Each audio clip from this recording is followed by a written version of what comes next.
আলাইকুম সম্মানিত ইউটিউব চ্যানেলের ভাইয়েরা, আমি এইমাত্র উপস্থিত হয়েছি ঘুষগাঁও বাজারের পাশেই। আজকে দেখেন ঘুষগাঁও এলাকার মানুষ একটা ব্রিজের জন্য কত কষ্ট করে, একটা ব্রিজ নাই তাদের, চলাচল করতে পারে না। অনেক এই যে নেতাই নদীর উপর একটা ব্রিজ দিলে বড় সড়কটাই আজকে অকেজুব শুধু একটা ব্রিজের জন্য। কিছুদিন আগে আমরা বিজয়পুর থেকে আসার সময় ওই পাশে আটকা পড়ছি, ব্রিজের জন্য আসতে পারি নাই, আবার দুবাওরা বাজার হয়ে ঘুরে তারপরে আসতে হয়েছে, যার জন্য এত কষ্ট এই ঘুষগাঁও এলাকার মানুষ পাইতেছে না একটা ব্রিজের জন্য চলাচল করতে, পাইতেছে না কোনো কাজ কামে যাইতে, পাইতেছে না একটা রিক্সা অটো নিয়ে সুযোগ সুবিধা ভোগ করতে।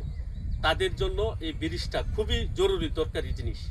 সম্মানিত ইউটিউব চ্যানেলের ভাইয়েরা, আজকে এই যে দেখেন কত কষ্ট মানুষের। আজকে আমি আমার এক কাকাকে পেয়েছি এই ঘুষগাঁও গ্রামের, তিনি এই এলাকারই বাসিন্দা। একটা ব্রিজের জন্য উনি কি কষ্ট করতেছে আর মানুষের কি পরিমাণ কষ্টটা কাকার মুখ থেকে আপনারা শুনেন। এই ব্রিজের জন্য আমরা খুবই কষ্ট করতেছি। এইবারে জমা জমি অবদ্ধ করতারি না, আমরা গরু বাছুর লইয়া যাওন জানা, মানে খুবই অসুবিধা। হাজার হাজার মানুষ চলে দিয়া, কিন্তু চলার পথে এনো আয়া বিরাট দুর্যোগ। এই যে বাঁশের এই যে দেখতেছেন বাঁশকুটা, এটাতে একটা ব্রিজ বানানি হয়েছি, এটাও বন্যায় ভাঙ্গে লয়ে গেছে গা। এখন এনো যে দুর্যোগ আরম্ভ হয়েছে, দয়া করিয়া আপনারা সরকারের কাছেও আমরা অনুরোধ, আমরা এই ব্রিজটা অতি তাড়াতাড়ি নির্মাণ করিয়া দিন। সম্মানিত দর্শকবিন্দু, আপনারা দেখছেন ঘুষগাঁও এলাকার সৌন্দর্য কি পরিবেশ। আজকে এই বর্ডার সড়কে এত সুন্দর একটা রুট বাংলাদেশ সরকার করে গেছে, কিন্তু রুটটা এই একমাত্র সেতুটার কারণে আজকে বর্ডার সড়কটা অকেজু। আপনারা দেখেন আজকে উপরে মহলে আমি আমাদের হালুয়াঘাট দুবাওরা উপজেলার সংসদ সদস্য সালমান উমর রুবেল ভাইকে বলি যে আপনি একটু জরুরি ব্রিজটার প্রতি নজর দেন, এই ব্রিজটা দিয়ে দেন। ব্রিজটার জন্য মানুষ খুব কষ্ট করতেছে, খুব ভোগান্তি এই ঘুষগাঁও এলাকার মানুষ। এই গ্রামটার নাম কি কাকা? বুইয়াপাড়া গ্রামে এই ব্রিজটা না থাকার কারণে আজকে অনেক কষ্ট করতেছে সাধারণ কৃষক, অটোওয়ালা সবাই। এমনকি ক্যাম্পের বিটিআররাও তারাও চলাচল করতে পারে না। এনে একটা ক্যাম্প আছে, ক্যাম্পের বিটিআররাও এই নদীর কারণে চলাচল করতে পারে না।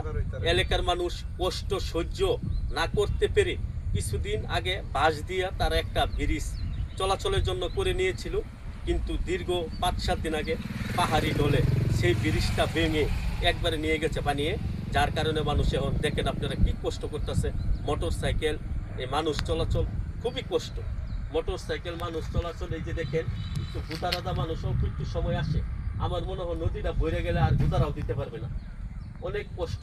সম্মানিত ইউটিউব চ্যানেলের ভাই ও বোনেরা, ফেসবুক ভাই ও বোনেরা, আর উপর মহলের প্রতিপক্ষ সমাজসেবা থেকে ধরে সমাজ কল্যাণ মন্ত্রণালয়ে যারা আছেন সকলকে দৃষ্টি আকর্ষণ করে বলছি, আপনারা এই বুইয়াপাড়া গ্রামের ব্রিজটা জরুরিভাবে যেন তাদের এই ব্রিজটা দেওয়া হয়।